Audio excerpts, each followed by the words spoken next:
Good morning. Let's walk and talk about you Harvard students, you traitorous students who think that America is the principal cause of war and suffering in the world. I'm referring to a segment that Fox News did where they sent one of their reporters to the Harvard campus, and he went up to a lot of students and he asked them, who do you think is a bigger threat to world peace right now, ISIS or the United States of America? Let's take a look at a segment from it. What is a greater threat to world peace, America or ISIS? I think American imperialism and our protection of oil interests in the Middle East are destabilizing the region and allowing groups like ISIS to gain power. As a Western civilization, we're to blame for a lot of the problems that we're facing now. I don't think anyone would argue that we didn't create the problem of ISIS ourselves. We are, at some level, the cause of it. The amount of spending that America has on causes of potential destruction in the world is really outlandish. Oh, it's so outlandish. We have very big vocabulary world, the words of Cambridge. And apparently all of these students were reading Matt Damon's suggested reading list from Good Will Hunting. How insane is this? I might have wanted to press in with him. Well, then who do you look to protect the freedoms of this country? I mean, if you're going to bash it so much. We are the greatest nation in the world. We are responsible for emancipating how many countries? And not only that, we go in and help and save, we rebuild them afterward, and then we trade with them. Well, it's okay to be critical. That's not being taught in schools. These kids are having this anti-American sentiment, which is just, it's disgraceful. Of course, you should watch the entire segment to understand the context in case I misquote them or something. So underneath the like button, I will put the link to that full video. But I think that it's ridiculous that right off the bat, he has to admit that of course he was selectively editing it. He got a lot of students who thought ISIS was the bigger threat, but he can't include that because that doesn't fit in with the narrative that he and the hosts want. And also bear in mind that this is a news channel who thinks that just asking students a question and then saying that they're wrong is what, investigative journalism? You'll note that they don't prove their position, they don't provide evidence for why they think that they're right in this little dichotomy that they've set up. They just say that they're correct and the Harvard students are not only wrong, but possibly should be investigated by the FBI for being anti-American.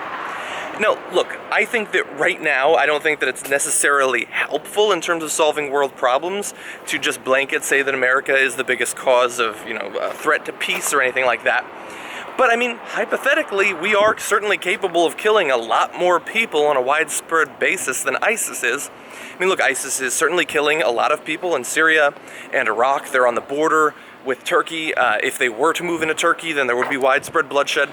Probably more on the ISIS side, considering the capabilities of Turkey's army. And look, they're beheading people. Certainly, they're killing people. But if America can kill people too, I mean, and they totally discount there, by the way, that one of the students says that the only reason we even have ISIS is, of course, because of the destabilizing effect that America had in that region. If you hadn't had the war, you wouldn't have had Al-Qaeda in Iraq, you wouldn't have the destruction of Al-Qaeda in Iraq, and you wouldn't have had them learning lessons from that and then developing ISIS as a result of it. Now look, ISIS does exist. We do need to stop them, obviously. They can't be allowed to continue, but we probably would not have them if not for America moving into Iraq. But look, if Fox isn't going to have much of a debate about the merits of either side of this position, this argument that they've set up for the Harvard students, I don't understand why I should go on at length in this video. The other part that I want to talk about is that they believe that simply because Harvard students are thinking critically about the role of America in the world, that they're traitorous, that they're anti-American. And I think that that's ridiculous. You should be able to think critically, you should be encouraged to think critically, especially in your college years, about the role that your country has in the world. And when it's America, and it has such a, at times, contentious role in the world, you should be especially critical. And I think it's kind of ridiculous, by the way, that I need to explain to Fox that sometimes it's important to criticize the government, to criticize our country, since that is, after all, what they do 24/7 on their network. What do they think they're doing when they attack, the Democrats, when they attack the president, when they attack his diplomatic efforts or his war efforts? They're criticizing America. When they look back and they say that they're against social programs, they don't like the New Deal, they don't like the Great Society, what do they think they're doing if not attacking America? And yet they certainly don't think that they're traitors. Anyway, good job on the Harvard student side in at least being willing to engage with a Fox reporter and give their honest opinion about the role of America in the world. That's pretty much what I think about that. Thank you, as always, for walking and talking with me. I will leave you, as I get closer to work on this fine morning in LA, with a question.